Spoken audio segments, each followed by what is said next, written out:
Oke, kali ini gue bakal bahas detail satir di film High and Low Wars, Crows. Satir singkatnya adalah sejenis komedi parodi yang menyindir suatu hal. Dan di film ini satir diberikan dari pihak film kepada para fansnya. Canda. Nah, langsung aja. Pertama, Rocco. Film ini kan hasil collab antara Halo dan Crows Wars. Dan emang fansnya saling tahu gitu film dan series masing-masing. Nah, di film Halo yang Rocco kan banyak banget tuh. Dan dicuekin tuh sama fans sana. Si Cobra ngerokok lah, Yamato ngerokok lah, dicuekin pokoknya. Nah, giliran ketika collab, karakter di Hosen gak ada yang ngerokok, ngambek dah.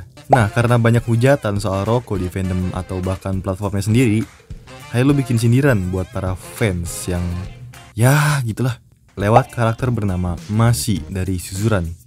Rahmat maksudnya. Dimana-mana aktor harus ngikutin karakternya lah ya. Kalau karakter ngerokok, maka aktor harus ikut ngerokok. Kalau enggak, ya enggak. Nah, ini kan udah ketentuan ya, tapi masih aja ada fans fanatik yang nyembah rokok sebagai nilai utama di filmnya. Bahkan kalau lu baca komentar dimanapun, pasti ada yang rating jelek karena gak ngerokok, gak sangar. Akhirnya Rahmat yang ngerokok dipertemukanlah sama Tsukasa yang gak ngerokok dan paling feminis lah kelihatannya. Tapi sebenarnya Hokuto maskulin anjir, mukanya doang emang ya babyface. Alhasil, ya itulah satir buat para fans yang nuntut mulu, yang ngejek Tsukasa babyface gak ngerokok, dipertemuin nih sama karakter yang Suzuran banget. Dan mayoritas yang kayak gitu gak ada kontribusi buat ngedukung filmnya, karena sibuk ngadu karakter. 2. Alur. Sebenarnya seri High and Low yang bertajuk The Wars itu ceritanya mulai sangat ringan dan agak ngelenceng dari jalur awal Halo yang nyeritain politik serta ekonomi dari masing-masing latar belakang dari geng Sword. Dan emang Halo originnya kan emang lebih mengandung kekeluargaan ya. Nah, di tagline The Wars ini Review Rampage waktu ngiklan bilang gini, film ini tentang persahabatan antar pria. Nah, lebih simpel kan? Artinya plotnya udah jelas bakal dipangkas, disingkat, disunat, dan lebih fokus ke perkembangan dan konflik SMA Oya. Nah, karena ini spin-off, tadinya fokusnya kan ngerata nih. Jadi ke satu pihak aja, yaitu Fujio sebagai seorang yang bakal mimpin sistem Zenichi Oyako. Jadi jelas, dengan adanya collab dengan Crows X Wars, perkataan Ryu itu artinya apa? Universe Crows dan Wars dan Halo akan menjadi sahabat dengan ceritanya. Lah, fans Ono malah gelut nggak terima. Lucu sih, keluar-keluar kayak gitu. Tapi nggak lihat pihak film ngomong apaan. 3. Atraksi. Nah, di adegan faksi Rao dihadapin oleh perwakilan faksi-faksi di Suzuran, bocah-bocah itu kan maunya Fujio dihabisin. Sama kayak pemikiran fansnya, maunya Fujio abis di situ. Kayak, wah, kenapa Fujio dilepasin? Harusnya gak ada yang bisa kabur dari Suzuran. Masih nih, Rahmat sebagai raja satir di film ini langsung negor. Ini urusan gue, dia tamunya Rao. Dan emang dari awal rakyat Suzuran aja yang gak jelas, main asal hajar. Kan dia cuma nyari Rao, udah senyum dihajar. Sopan kah begitu? Kenapa masih ngebiarin dulu? Ya iseng lah, nih orang sok jago. Apa emang bener jago? Beneran. Nah, murid Suzuran yang gak jelas itu kan sama kayak fans. Sama tuh yang suka nuntut, maunya gelut aja. Susah dikasih tahu dan kadang sok keren kayak karakter Nishia, kelihatan paling serius gitu kayak, kenapa dia dibiarin kabur? Harusnya dihabisin. Padahal di kejadiannya ya kocak aja gitu. Kayak Fujio nyari Rao nih. Kayak, bang ada Rao nggak? Ya udah sopan gitu dateng diserang anjir. Harusnya Oyako yang nuntut sih. Lah ini, baru udah kita masuk main hakim sorangan anjing. 4. Rumor palsu.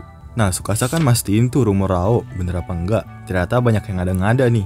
Rao ngamuk di bar, padahal dia ngehajar bapak yang ngehardik adik laki-lakinya kan. Sama kayak fans yang udah sama kayak pihak Ono, Oknum Ono yang udah gede-gedein di awal sebelum kemunculan Rao. Rao botak lah, Sachio one hit lah. Kayak Rao solo Sword, Suzuran aja cukup buat munculin Sword. Murayama mungkin jadi petinggi terkuat kelima, nggak mungkin jadi ketiga atau kedua. Mustahil. Ini Suzuran bos. Anjay, keren tuh kata-katanya. 5. Mempertegas tagline. Nah, di film Crow, Suzuran faksi Rao kan datang ngebantuin Fujio nih dengan alasan berteman. Banyak pihak Ono lagi yang gak terima, katanya ngerendahin Suzuran. Lah, lawan Manji aja aliansi. Kagami Ryohei dari dulu anjir.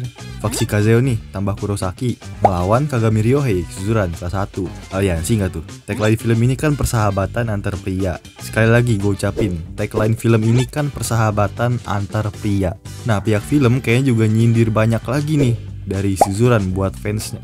Sengaja Rao main ikut campur dengan iming-iming dacinya Fujio. Fujiwara no Dachida. Ya, by the way karakter Rao dan Fujio ini dengan segala kekurangan dalam diri mereka bakal saling ngelengkapin kalau berteman. Klop ya. Kayak Rao yang kesepian sama Fujio yang gabut gitu pengen teman yang baru lah. Temen yang beda kayak Rao. Istilah singkatnya itu kayak extrovert dan introvert, sigma dan alpha, yin dan yang. Lengkapin banget dah. Tambah si Sachi tuh. Dan masuk akal aja. Itu cara dia ngehargain orang pertama kali seumur hidupnya yang langsung ngajak temenan. Dia aneh karena ini pertama kalinya dia dapet temen. Ya bayangin aja lu dari kecil sampai gede gak ada yang mau temenin lu, rata-rata ngajak ribut gitu, tiba-tiba ada yang mau temenan. Ya lu pasti bingung lah cara ngehargainnya gimana. Beda sama lu yang temenan dari SD gitu, tahu cara ngehargain orang. Ya kalau Rao dengan cara kayak dia, makanya unik kan ya orang. Tapi kayaknya otak Oknum Ono nggak nyampe sih kayaknya. 6. Bintang Suzuran nyindir. Nah balik lagi di adegan murid Suzuran yang gak terima Fujio dilepas habis nge-solo Suzuran, Binzo langsung bikin diem semuanya dan bilang,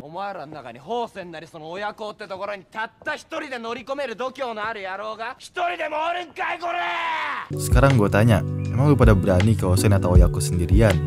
Sendirian loh bang.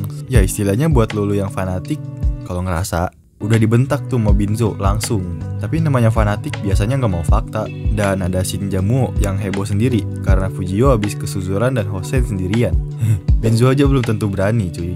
Dan murid-murid Suzuran nyatanya di kondisi itu emang bacot doang dan banyak gaya doang. Dinasehatin Binzo malah ngunyah permen karet. 7. Style.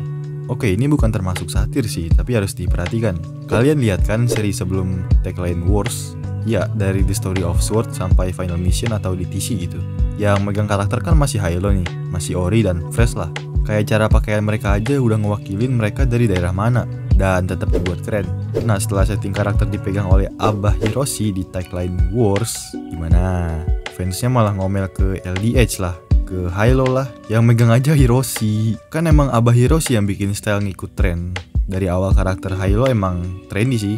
Dan Hiroshi sedikit ngebawa style berandal lama ke siswa faksi Yasukyo yang jambul-jambul tuh. Sebelumnya kan Teijisai Murayama tetap terjaga nih dengan style Yankee-nya tuh. Nah ini Hiroshi yang ngatur kenapa LDH yang salah anjir. Terus yang bawa anak emas LDH, lah itu Fujio anak emasnya Hiroshi anjir. Dan original buatan Hiroshi. Dan si Babe ini kan juga kerja di Excel Animation. Makanya dua karakter ini emang complicated juga sih. Kayak plotnya tebel banget. Badan kurus bisa ngalahin 185 cm badan tegap, keras, gede. Wah, tebel. Gimana? Bisa nelen faktanya nggak? Gue bantuin.